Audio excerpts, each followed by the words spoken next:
یکی از طلبه اومد تو کتابخونه گفت آقا یه شخص میگه کار خصوصی داره. گفتم بیان تو. در ببندم. بیاور نگاه کردم گفتیم خب عیبی نداره ببند. گفت فلان روز اومدید زندون من پا منبرتون. گفتم خب خدا شد. تشریف آوردیم بیرون. گفت من آقا خودم دزدم. پدرم هم دزده، پدر بزرگ من دزد.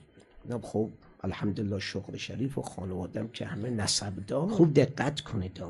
اشک میریخت. گفت برای من. گفت همون روزم تا قبلی که شما برید رو منبر ما با این بغل دستیم نقشه دزدی جای داشتیم می‌کشید. ما چند وقتی گفت یه جایی بود خلاصه اینا مسافرت میرن شب کاغذ لا در میذارم. ملا بود در فن خودش پیدا بود. حال بعد آموزی داره نمیگم آداب شروع. من گفت تشخیص میدم که اینا هستن نیستن، چراغ چیز شده عوض شده نشده، کاغذ لا در گذاشتیم مگر نه.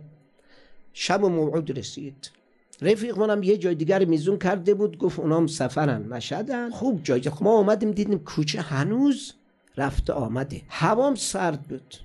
گفتیم بریم سر کوچه بعدی خیمه زده بودن جمعنا روزه بودیم میریم توی خیمه میشیم هم گرم میشیم هم یه چای میخوریم. چای رو گذاشتن جلو ما نصف اینو خوردیم. یه دفعه تو ذهنم اومد چای امام حسین خوردیم خب بری دوستی. بچه شیعه هر کار بکنه تشینه. متوجه این؟ هر کار بره بکنه بچه شیعه. این تم یه قندی چایی بابا ننای ما تو روزه دادن دست ما تمام شده. همون ما رو بیمه کرد. گفت ما نصف چای رو گذاشتیم زمین. گفتیم نمیخوریم دیگه. یه وقت تو ذهن اومد گفتم این نصف چای روزه است میرم میزن دور بیادبی میشه. بقیه‌شو خوردم آقا. اومدم خونه دیگه نرفتم جا. پتو لحاف و سرم کشتم تا صبح گریه کردم. دستام ببینید تاول زده.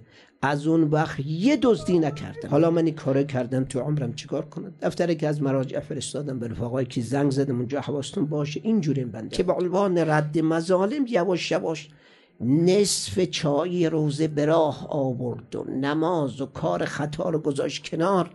رفتن توی مجالس شه معجزه غیر این هاست. تو همه شما ساده میگی رفقا روزه رو به هیچ کی کار نداشته باشه. بعضیا نگاه میکنن تو خیابون دسته میبرن ببینیم مال محله خودمونه. پایین چی نوشته؟ چی کار داری؟ مال کجاست؟ بالاش نوشته یا ابا عبدالله یا فاطمه الزهرا. عالم یه سید الشهدا داره، یه فاطمه زهرا داره سلام الله.